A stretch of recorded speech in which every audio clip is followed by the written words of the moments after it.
Melihat peristiwa di bawah, apa hikmah yang bisa diambil sejumlah 3? 1. Apa hikmahnya? Saya menjadi anak kecil yang bahagia. Kedua, Saya menjadi anak yang orang tuanya lengkap. 3. Saya mempunyai keluarga yang utuh.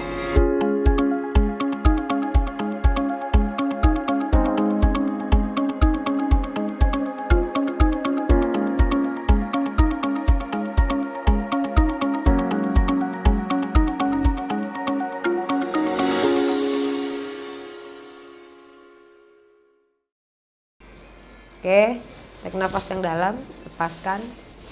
Konsentrasi. Peristiwa apa yang jika diingat-ingat membuat Wela merasa tersakiti? Apakah baik untuk pikiran bawah sadar menghilangkan rasa tersakiti hari ini dan menyadari secara sadar dengan cepat dan mudah dan akan mendukung tujuan Wela? Apa akar penyebab dari masalah ini? Peristiwa yang mula-mula jika dicabut atau dihilangkan dapat menyebabkan masalah ini hilang dengan cepat dan mudah. Jika Wela mengetahui apakah sebelum dilahirkan atau setelah dilahirkan? Jawab dengan cepat, secepat-cepatnya. Setelah dilahirkan. Umur berapa pada waktu itu? 4 tahun. Oke, silahkan naik kendaraan. Mengambang di atas garis waktu, menghadap masa lalu di posisi 1.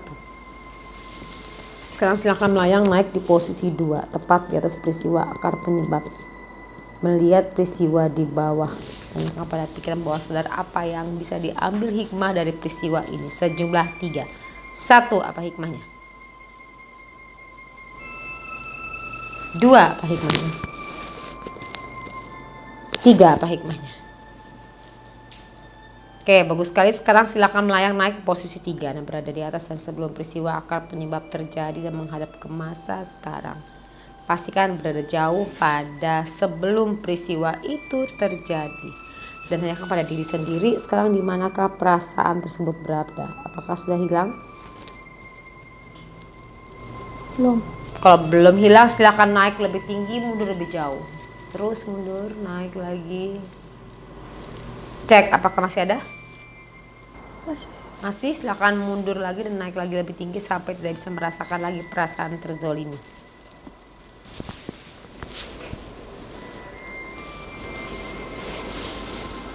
Cek apakah masih ada?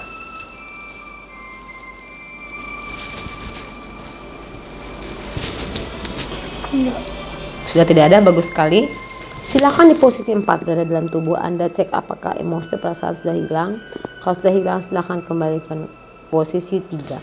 Sekarang kembali melayang naik di atas garis waktu Anda secepat-cepatnya. Anda telah melepaskan semua emosi pada semua peristiwa dalam perjalanan Anda kembali ke masa sekarang. Beranggapan posisi 3 dan peristiwa setelah itu telah mendapatkan hikmah dan mengambil semua perasaan dalam perjalanan Anda kembali ke masa sekarang. Kalau sudah siap, silakan turun dan ke masa sekarang, turun dari kendaraan Wela dan membuka mata. Sambil membuka mata, bisakah Wela mengingat peristiwa apa saja di waktu lalu yang belum pernah merasakan perasaan emosi? Perhatikan ketika Anda mengingatnya, semakin tidak bisa mengakses perasaan tersebut. Oke, kita akan lanjutkan untuk yang berikutnya, yaitu rasa bersalah. Peristiwa apa yang jika Wela ingat-ingat membuat merasa bersalah sekali?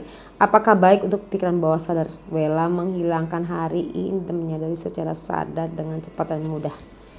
Apa penyebab dari akar masalah ini? Kalau ditanyakan apakah sebelum Wela dilahirkan atau setelah dilahirkan? Jawab dengan cepat, secepat-cepatnya. Setelah dilahirkan. Usia berapa pada waktu itu? 20 tahun. Oke, silakan naik kendaraan. Mengambang di atas garis waktu. Sekarang silakan melayang di posisi 2, tepat di atas peristiwa akar penyebab rasa yang Wela rasakan ini. Melihat peristiwa di bawah. Tanyakan pada pikiran bawah sadar apa hikmah atau pelajaran yang harus diambil yang dapat menyebabkan marah. Emosi ini hilang dengan cepat dan mudah. Dan pikiran bawah sadar bisa mengambil hikmah yang terjadi dari hikmah tersebut. 1. Apa hikmahnya? 2.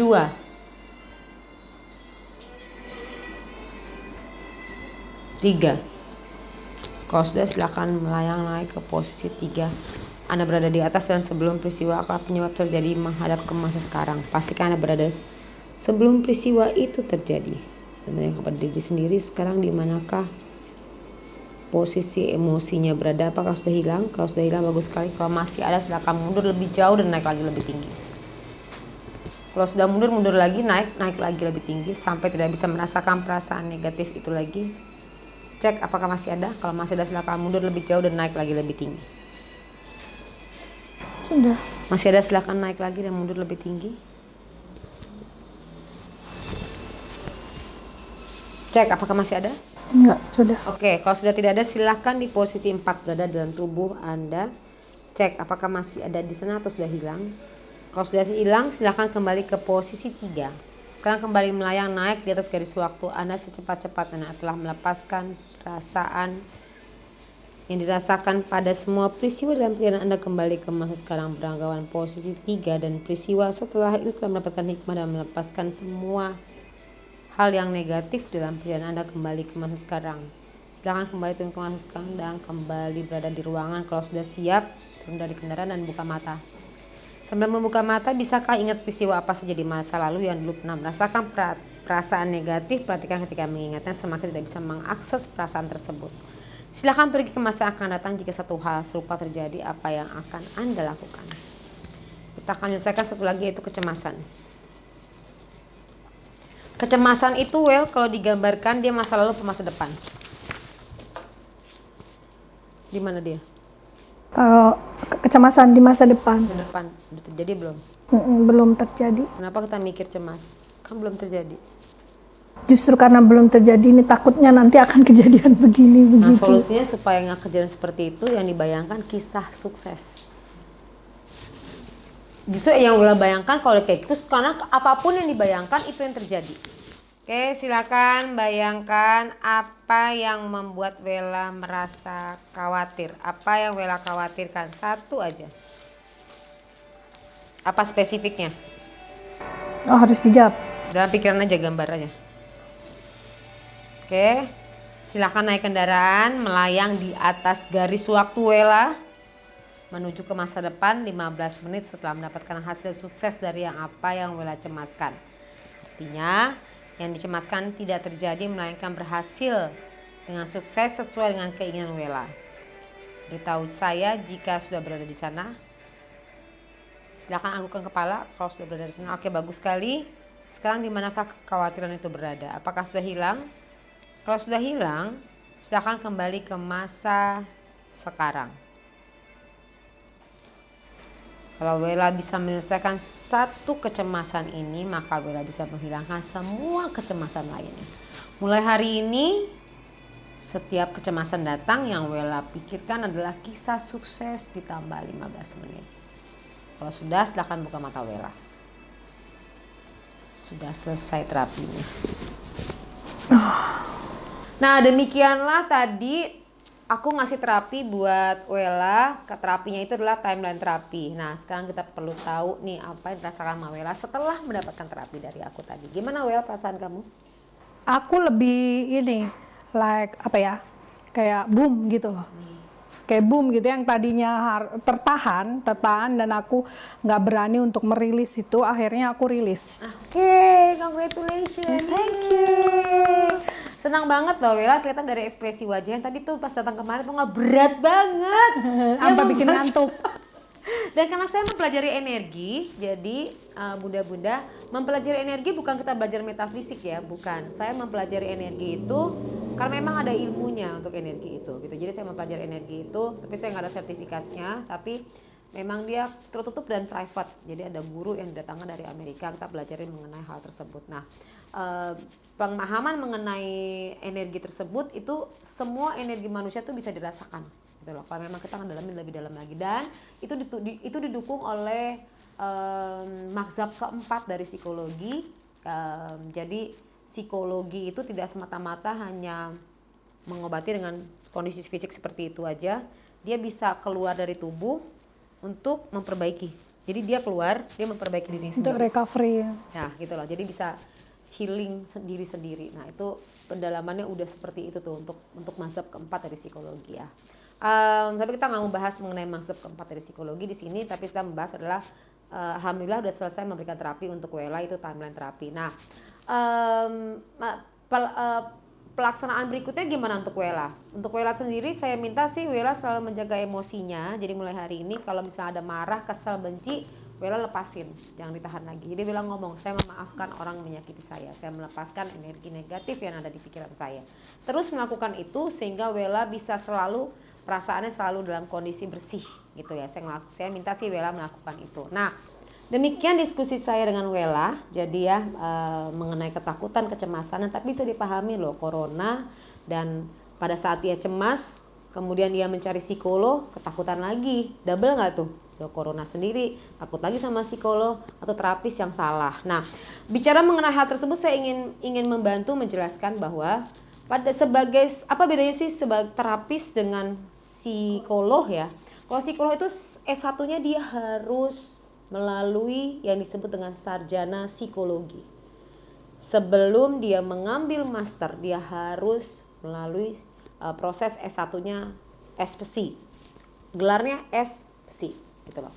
Artinya ngambil jurusan psikologi. Kalau dia mau ngedalemin lagi jurusan lainnya sebagai psikolog, maka dia harus ngambil master psikologi. Nah, untuk beberapa tahun terakhir ini mengambil master psikologi itu bisa dapat 2 gelar, MPSI, C gitu loh. Nah, ada 2 gelar yang diambil dalam jangka waktu ya berapa tahun lagi sih memang. Nah, kemudian kalau dia sudah melalui proses itu, barulah dia bisa mengambil doktor psikologi gitu loh. Barulah disebut dengan doktor psikologi, bukan dari S1-nya mana, S2-nya mana, S3-nya tiba-tiba ngambil doktor psikologi, menyebut dirinya sebagai seorang psikolog atau doktor psikologi. Walaupun tidak menyatakan secara eksplisit, tapi kan secara implisit dia menyatakan sebuah statement yang tanpa disadari oleh manusia, tersimpan di dalam otak manusia, sehingga manusia mengetahui bahwa seseorang tersebut adalah doktor psikologi. Kita perlu mengetahui sertifikasinya terlebih dahulu. Bicara mengenai terapi, semua terapi itu ada sertifikasinya. Jadi kamu menggunakan metode apa? Kalau tadi saya menggunakan untuk Wela, namanya timeline terapi. Ditanyakan sama Wela, ini sertifikasinya nggak? Ada, gitu loh. Jadi saya menggunakan teknik apa? NLP. Ada nggak sertifikasinya? Ada. Jadi kamu jangan segan-segan bertanya pada terapis kamu dan psikolog kamu tentang keabsahan sertifikatnya. Nah, berikut saya akan memperlihatkan karena pertanyaan dari Wela. Saya bertanya, mana sertifikasinya? Mana surat izinnya saya? Oke, saya perlihatkan. Ini adalah surat izin saya. Oke. Ya. Himpunan Psikologi Indonesia mengeluarkan surat izin praktek psikologi yang disebut dengan SIPP. Oke. Jadi Indonesian Psychological Association. Jadi persatuan daripada psikolog-psikolog se-Indonesia punya ini. Nah, di sini ada nomor anggota saya. Oke, lihat di sini nomor anggota saya. Nanti cek kalau ada lagi. Ada ya, bunda-bunda, clear, ada nomor anggotanya, tinggal diketik aja. Kan dia kalau di HIMSI tuh dia ketik ada ya, jadi ada websitenya kalau saya tidak salah, tinggal ketik maka keluar. Nomor sertifikat sebutan psikolognya ada nomornya di sini. Oke. Kemudian izin prakteknya dikeluarkan sampai tanggal berapa, dari tanggal berapa sampai dengan tanggal berapa. Kalau tanggal tahun ini saya nggak perpanjang, waduh gawat. Maka saya akan tegur tim saya. Kok bisa nggak diperpanjang nih? Masalahnya perpanjangan nggak perpanjangan aja sih. Nah itu satu ya. Kemudian, hey sebelum dapat ini kamu tuh apa? Saya itu sarjananya psikologi. Tapi mana ya? Nah ini dia. Ini S1-nya saya sebagai psikolog. Oke. Nah, ini S2-nya saya sebagai psikolog. Itu kan saya nggak boleh lama-lama karena di sini ada foto ya.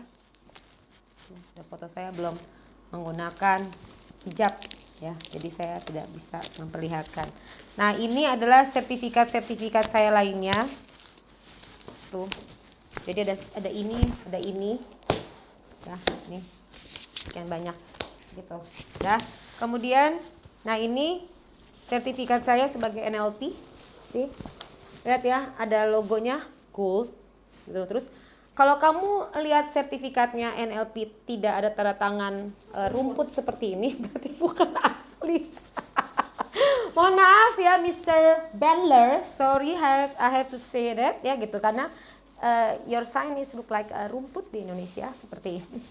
Kalau kamu tidak menemukan rumput seperti ini, no, itu bukan Bandler, jadi bukan sebagai certified. Saya mengambil sertifikasi untuk Neurolinguistic Programming, itu sudah license. See here, close up mungkin ya, license as a master, oke? Saya master daripada practitioner NLP. Jadi pada saat memberikan terapi untuk NLP, kamu aman bersama saya, safe karena saya sudah master. Alhamdulillah udah lolos gitu loh master. Nah, kalau kamu pergi ke sebuah tempat kemudian, nah kamu pergi nih, sebuah lembaga psikologi, jangan kamu jadi gini, oke, kamu percaya sama psikolognya, dia punya gelar dan lain-lain, terapisnya dia punya gelar dan lain-lain, surat izin usahanya jangan sedih bunda-bunda, tanyain juga, nah ini kalau saya punya ada akte notarisnya, oke. Kemudian ini apa ya? Perizinan, situ-situnya saya kasih lihat. Ini sih parah ya. Ini juga situ, ini siup. Jadi kalau misalnya kamu nggak punya berarti dikhawatirkan. Kemudian surat izin usaha dagang, udahlah itu usaha dagang. Ini kan lembaga ya, jadi pada ada harus. Dan saya tertib pajak, Bapak Ibu sekalian, lihat saya tertib pajak, saya punya report surat pengukuran pengusaha kena pajak. Jadinya saya aman kalau misalnya pajak nanti datang tiba-tiba ngeliat vlog ini.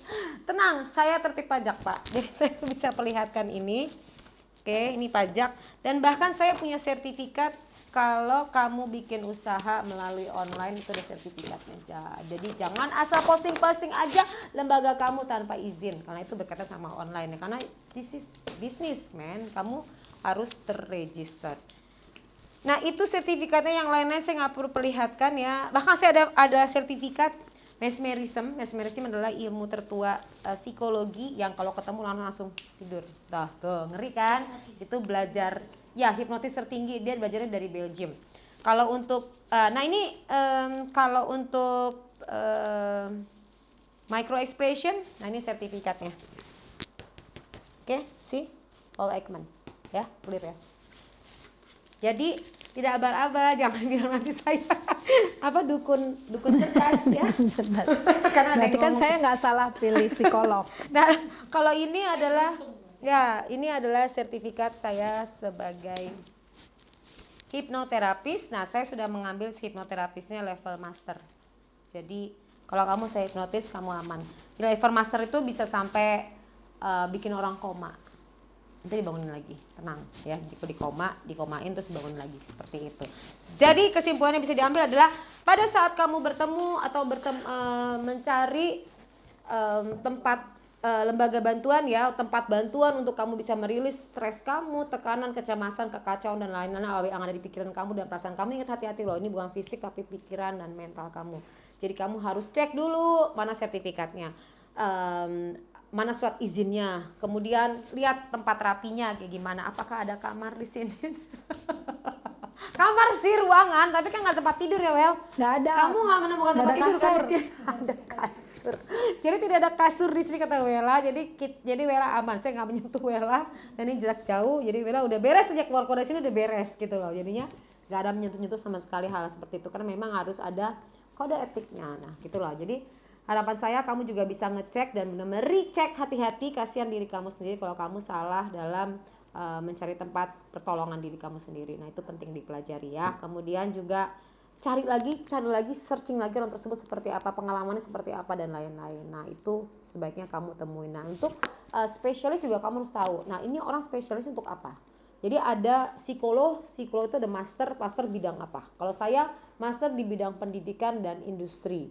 Itu alasan kenapa saya jadi trainer gitu loh. Jadi saya tidak spesifik untuk memberikan terapi satu persatu pasien atau klien, karena memang saya jatuhnya adalah sebagai psikolog pendidikan. Jadi mentraining orang, training guru, orang tua murid, parenting itu kerjaannya saya tuh kayak gitu tuh.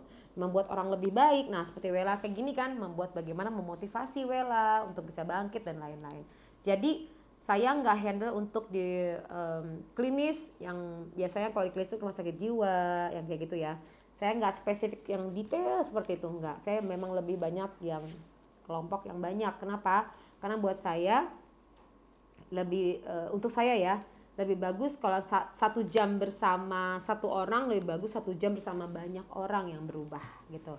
Karena ada metode memprogram ulang otak. Sayang banget kalau misalnya satu orang aja yang berubah, nggak semua orang berubah. Dan saya berharap perubahan Wela bisa dirasakan oleh semua orang yang ada di Indonesia. Like dan Subscribe di bawah Poppy ini. Channel. Dan jangan lupa untuk beli buku ini karena semuanya buku ini dananya untuk anak-anak special need. Oke, terima kasih udah nonton YouTube aku dan kali ini bersama Wela. Terima kasih Wela. Terima kasih juga Mbak Poppy. Baru saya sentuh sekali. Dan saya boleh meluk Wela. Thank you Wela. Ya maaf ya karena saya perempuan. Jadi saya nggak apa-apa meluk dia. Jadi jangan jealous yang laki-laki ya. Terima kasih Wela udah datang dan sharing. Saya senang banget tentang progresnya Wela, luar biasa. Sekarang Wela itu menjadi orang yang menginspirasi, bahkan ia berusaha untuk bisa mengubah keadaan masyarakat lebih baik lagi gitu ya Wel. Ya. Kamu udah ngelakuin banyak hal, apa aja tuh Wel?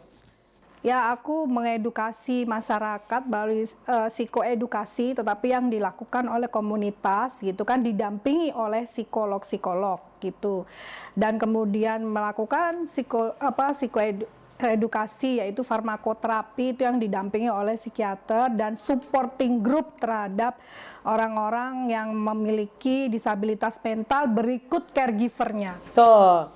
Jadi para caregiver yang misalnya sekarang ini overload menghadapi orang-orang yang mengalami disabilitas tertentu ya. Ya. Nah, bisa daftar di situ gitu loh. Tapi daftarnya setelah kamu subscribe. Kamu rugi banget ya. Kayak gitu kan. Nah, moga-moga ini bermanfaat diskusinya, bagaimana melepaskan perasaan jauh lebih baik dan lebih plong untuk bisa mengetahui curhatan lainnya. Kamu segera tetap ikuti Ruang Curhat bersama Poppy Amalia. Oke, terima kasih. Assalamualaikum warahmatullahi wabarakatuh.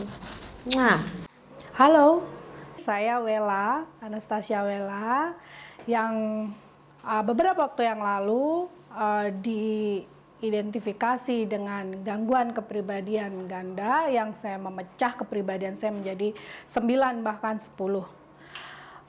Dulu saya adalah orang yang sangat introvert, bahkan saya sangat susah bergaul secara sosial. Saya mengurung diri di rumah. Kemudian ketika saya pergi sekolah, saya hanya bersekolah dan saya tidak bersosialisasi dengan teman-teman yang lain. Saya mengalami kesakitan-kesakitan yang luar biasa, trauma-trauma yang luar biasa, dan kemudian akhirnya saya berhasil menghadapi itu, melewati itu dengan proses beberapa terapi, dari terapi obat, juga terapi psikoterapi, kemudian ada terapi menulis yang diberikan oleh psikolog saya, yaitu Mbak Poppy Amalia. Saya menjalaninya tahap demi tahap, bahkan kepada psikiater saya juga saya menjalaninya tahap demi tahap. Nggak sebentar memang saya melakukan itu. Saya melakukan proses terapi itu kurang lebih selama 5 tahun, sehingga sampai saya akhirnya sampai pada dengan kondisi seperti sekarang ini. Kondisi sekarang ini saya peroleh itu adalah hasil dari perjuangan saya. Dari jatuh, bangun, jatuh lagi, bangun lagi, dan sampai seperti ini. Ditempa berkali-kali sehingga saya akhirnya dalam perjuangan saya itu membuahkan hasil yang menurut saya menjadi pribadi yang jauh lebih baik lagi. Lalu apa aja yang saya lakukan supaya saya bisa akhirnya jauh lebih baik seperti ini? Yang pertama adalah aku memotivasi diriku sendiri bahwa aku harus layak untuk menjadi orang yang sukses, dan kemudian aku layak untuk mencintai diriku sendiri, dan aku juga layak dicintai oleh orang lain dan dicintai oleh banyak orang. Kemudian terapi-terapi yang dilakukan melalui proses pendampingan itu sangat membantu saya untuk merilis apa yang kemudian selama ini saya rasakan, nggak bisa saya ungkapkan, sampai kemudian menjadi simptom-simptom atau menjadi termanifestasikan dalam bentuk gangguan-gangguan, itu ketakutan, kecemasan, pemisahan kepribadian, sampai paranoid, ingin dibunuh seseorang dan segala macamnya. Nah, itu kemudian bisa saya rilis sampai kemudian seperti sekarang ini. Sekarang saya sudah baik-baik saja, jauh lebih baik daripada yang dulu. Saya menulis tentang semua data yang ada di dalam diri saya keluarkan. Kemudian saya pakai terapi obat-obatan juga, terus kemudian saya memakai terapi NLP juga, terus timeline terapi seperti itu yang diberikan oleh Mbak Poppy sebagai psikolog saya. Nah, kemudian saya juga berhasil membentuk sebuah komunitas yang ini adalah sebagai bagian dari rasa bersyukur saya karena diri saya yang baru, dan saya ingin semua orang yang mengalami seperti saya, bahkan orang awam itu memahami apa pentingnya kesehatan mental. Saya memberikan supporting group, wadah sebagai supporting group terhadap teman-teman yang mengalami nasib seperti saya dulu, dan kemudian membuat grup dukungan, yaitu sharing session. Yang keduanya adalah terapi yang didampingi oleh psikolog. Kemudian ada rilis untuk anger management di lingkungan kerja atau lingkungan sosial, dan itu juga didampingi oleh psikolog. Yang terakhir saya membuat event yang itu memang untuk memperingati Hari Bipolar Sedunia. Tetapi ini juga penting untuk membangun kesadaran kita tentang kesehatan mental itu sendiri. Di situ nanti akan ada talk show juga tentang kesehatan mental, kemudian akan ada coaching klinik. Coaching klinik ini adalah mengcoaching diri kita untuk menjadi support system diri kita supaya kita berhasil menghadapi permasalahan kita sendiri. Gitu, termasuk teman-teman yang disabilitas mental ataupun caregivernya juga. Terus kemudian nanti akan ada fashion show yang dilakukan oleh teman-teman special need, dan kemudian sama teman-teman disabilitas mental juga, yang hasil karyanya adalah hasil karya dari teman-teman disabilitas mental. Cekidot nanti ada di bulan April ya, nanti hubungin saya aja. Kayak gitu, dan ini adalah prestasi buat saya menurut saya. Aku berhasil dan aku bahagia.